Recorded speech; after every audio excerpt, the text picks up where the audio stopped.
ใส่มือถือสื่อสารหัวใจยามเมายามจาฮัลโหลออกมาก็คงเข้าหัวใจยุคนี้มันทันสมัยเขาใส่นูเกียกันแล้วอยู่แถวบ้านอายเขาใส่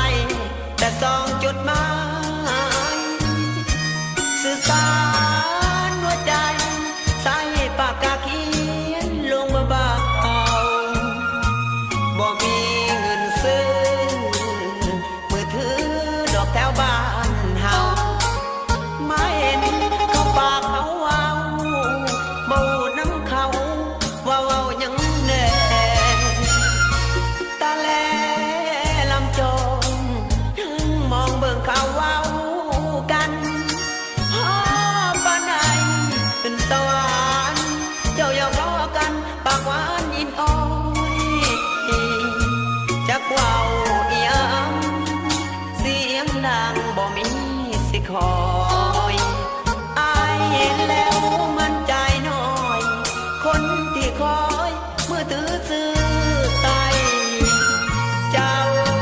คงสิน่าอายผู้สายที่ขาดมือถือจากวันเด้ออายสิซื้อเอาเมียมือถือมาตายน้ำเพิ่นยามทุกข์ยามยากลำบากสาวใดก็เมินผู้ตายที่เป็นส่วนเกินเขาหมื่นย้อนขาดมือถือ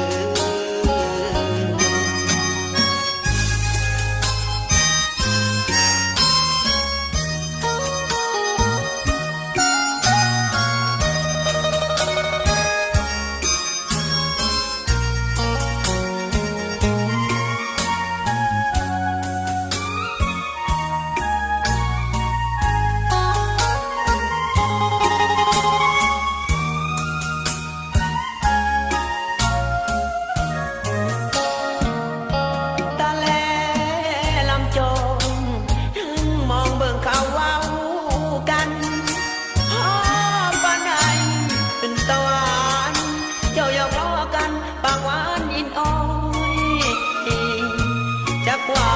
อีหยังเสียงดังบ่มีสิคอยอายเห็นแล้วมันใจน้อยคนที่คอยมือถือซื้อไตเจ้าคงสิน่าอายผู้สายที่ขาดมือถือจักวัน